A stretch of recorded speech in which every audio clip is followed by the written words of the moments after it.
रामकृष्ण परमहंस जो भारत के एक महान संत थे, जिन्हें एक आध्यात्मिक गुरु और विचारक के रूप में भी जाना जाता है, जिन्होंने अपने पूरे जीवन काल में सनातन धर्म और अन्य धर्मों की एकता पर हमेशा से जोर दिया है। और तो और इन्हें बचपन से ही विश्वास था कि अगर इंसान सच्ची श्रद्धा और विश्वास बनाए रखे तो ईश्वर के साक्षात दर्शन भी किए जा सकते हैं। और इसी राह पर चलते हुए उन्होंने ईश्वर की प्राप्ति के लिए कठोर साधना की थी। और इनके बारे में ऐसा कहा जाता है कि इन्होंने साक्षात मां काली का दर्शन भी किया था और तो और बातें भी करा करते थे, जिसे कुछ लोग मानते थे और कुछ लोग नहीं मानते थे। लेकिन ये बात तय है कि ये उस जमाने के एक महान योगी और संत थे, जिन्होंने मानवता को धर्म से जोड़ने का प्रयत्न किया था। और तो और इनसे प्रभावित होकर स्वामी विवेकानंद ने स्वयं इनको अपना गुरु भी माना था। तो भारत के इन महान संत रामकृष्ण परमहंस जी का जन्म 18 फरवरी साल 1836 में वेस्ट बंगाल के एक छोटे से गांव जिसका नाम कामारपुकुर था, वहां पर हुआ था। वैसे तो इनके बचपन का नाम गदाधर था और जब इन्होंने संन्यास लिया तब इनका नाम रामकृष्ण परमहंस पड़ गया।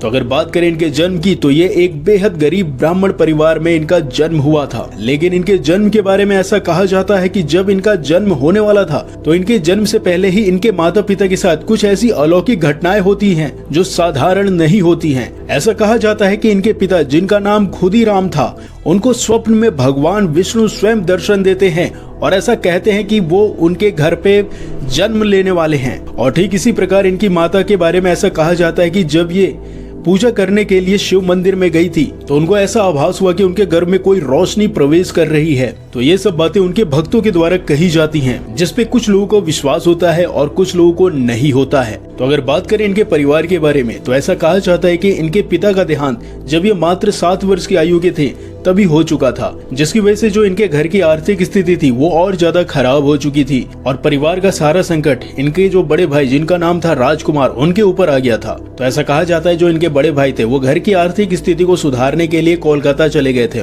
और वहां पर उन्होंने एक संस्कृत का पाठशाला शुरू किया, जहां पर वो लोगों को संस्कृत पढ़ाया करते थे। और धीरे धीरे उनके घर की आर्थिक स्थिति सुधरने लगी थी। तब उनके जो बड़े भाई थे, जिनका नाम राजकुमार था, उन्होंने स्वामी रामकृष्ण परमहंस जी को कोलकाता बुलाया और वहां पर वो उनको पढ़ाने लगे थे। लेकिन परमहंस जी का मन पढ़ाई में नहीं लगता था, यानी उनका मन बचपन से ही पूजा पाठ में लगा करता था। और फिर धीरे धीरे समय आ जाता है साल 1855 का, जब रामकृष्ण परमहंस जी के बड़े भाई दक्षिणेश्वर में रहने वाली एक महिला, जिनका नाम था रानी रासमणी, उनके द्वारा काली माँ का एक मंदिर बनवाया गया था। और उन्होंने परमहंस जी के बड़े भाई को निमंत्रण दिया था कि वो उस मंदिर में आके मुख्य पुजारी की भूमिका निभाएं और उस मंदिर में स्थापित माँ काली की पूजा अर्चना करें, जिसको परमहंस जी के बड़े भाई ने स्वीकार कर लिया। और फिर वो उस मंदिर के मुख्य पुजारी के रूप में नियुक्त हो चुके थे और उस मंदिर में परमहंस जी के बड़े भाई के साथ साथ वो भी चले जाते हैं और उस मंदिर के पूजा पाठ में अपना सहयोग करते हैं। लेकिन मात्र 1 साल के भीतर ही, यानी साल 1856 में ही, इनके जो बड़े भाई होते हैं उनकी मृत्यु हो जाती है। और जब इनके बड़े भाई की मृत्यु हो जाती है तो रामकृष्ण जी को इस मंदिर का मुख्य पुजारी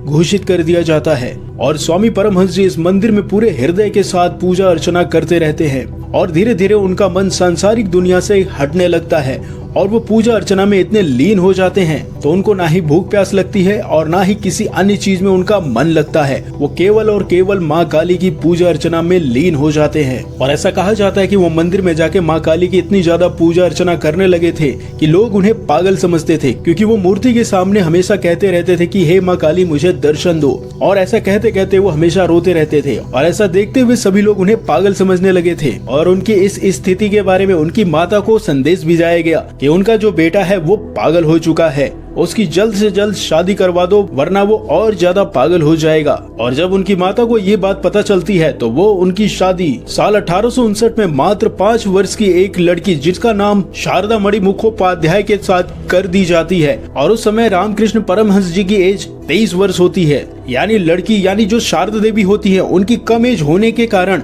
उनकी विदाई नहीं की जाती, वो अपने मायके में ही रहती हैं। लेकिन जो परमहंस जी होते हैं वो शारदा देवी जी को प्रणाम करते हैं और फिर वो वापस दक्षिणेश्वर मंदिर में आ जाते हैं और वो पुनः माँ काली की पूजा अर्चना में लीन हो जाते हैं। और ऐसा कहा जाता है कि स्वामी परमहंस जी द्वारा 11 से 12 वर्ष की कड़ी तपस्या के कारण माता काली उनसे प्रसन्न होकर उनको साक्षात दर्शन देती हैं, जिसे उस जमाने में काफी लोगों के द्वारा नकारा भी गया था। और वहीं कुछ लोगों के द्वारा ऐसा माना जाता था कि सही में परमहंस जी ने माँ काली के दर्शन साक्षात किए होंगे। और धीरे धीरे उनकी प्रसिद्धि पूरे देश में फैलने लगी थी और उस जमाने में लाखों उनके भक्त बन चुके थे। और जब उस जमाने में सनातन धर्म खतरे में था तो उन्होंने सनातन धर्म की प्रचार प्रसार करने के लिए काफी ज्यादा प्रयास भी किए थे। और तो उनको शास्त्र और अन्य सिद्धियों के ज्ञान होने के बावजूद भी एक अघोरी थी जिनका नाम था भैरवी ब्राह्मणी, उनके द्वारा तंत्र विद्या की शिक्षा ली। और उस जमाने में एक और महान संत थे जिनका नाम था तोता रामपुरी महाराज, उनसे अद्वैत वेदांत की शिक्षा ग्रहण की थी। यानी इतनी ज्यादा सिद्धियां लेने के बावजूद भी उनके अंदर बिल्कुल भी घमंड नहीं था।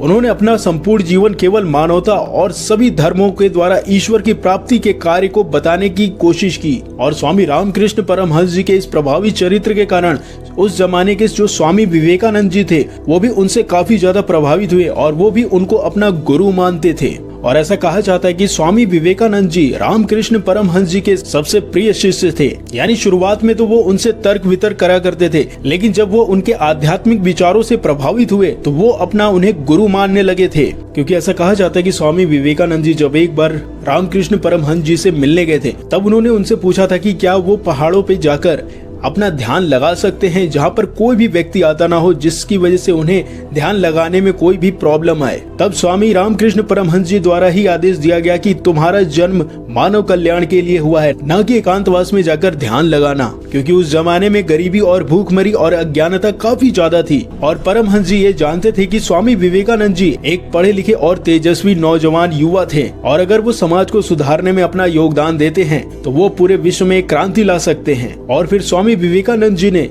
अपने गुरु परमहंस जी की बात को स्वीकार किया और तब से वो समाज की कुरीतियों को और अज्ञानता को दूर करने में लग गए। और आज हम सभी जानते हैं कि स्वामी विवेकानंद जी कितने महान विचारक और समाज सुधारक थे। और अब बात करते हैं उनकी पत्नी के बारे में जिनका नाम शारदा देवी था। वैसे तो जब उनकी शादी परमहंस जी से हुई थी तब वो मात्र 5 वर्ष की थी, लेकिन शादी के 11 वर्ष होने के बाद जब उनकी उम्र 16 वर्ष की थी तब परमहंस जी का मन हुआ कि वो अपनी पत्नी से मिलने जाएं। और जब वो वहाँ ससुराल पहुँचे तो घर का दरवाजा खुला हुआ था और जो उनकी पत्नी थी वो कोई काम कर रही थी। और जैसे ही उनकी पत्नी ने परमहंस जी को देखा तो वो चिल्लाकर अपनी माँ को बुलाने लगी और अपनी माँ से कहा कि कोई पागल उनके घर में घुस आया है। क्योंकि उस समय परमहंस जी के बाल बड़े बड़े थे, दाढ़ियाँ बड़ी बड़ी थी और मात्र एक कपड़ा लपेटे हुए थे, जिसे देखकर वो उन्हें पागल समझ बैठी और अपनी माँ को चिल्ला के बुलाया। और जैसे ही उनकी माता आई उन्होंने ध्यान से देखा तो वो उनको पता चला कि ये तो तुम्हारे पति हैं। जिसे देखकर जो उनकी पत्नी थी जिनकी उम्र उस समय 16 वर्ष की थी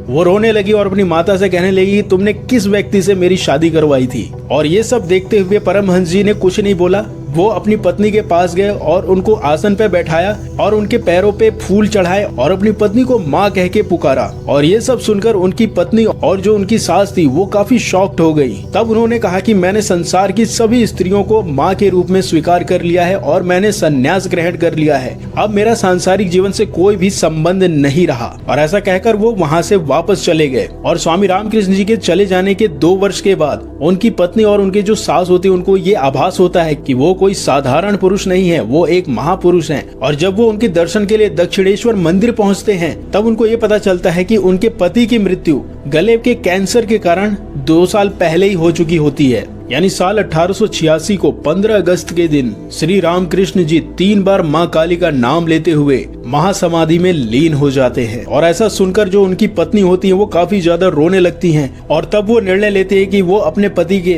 नियमों का अनुकरण करेंगी और फिर वो उस मंदिर में रहकर माँ काली की पूजा अर्चना में वो भी लीन हो जाती हैं और संन्यास को ग्रहण कर लेती हैं। तो ये कुछ ऐसे श्री रामकृष्ण परमहंस जी के जीवन के पहलू थे जिसको हमने आपको बताने की कोशिश की है। तो अगर ये जानकारी आपको अच्छी लगी तो ज्यादा से ज्यादा लोगों तक शेयर करिएगा। तब तक के लिए धन्यवाद।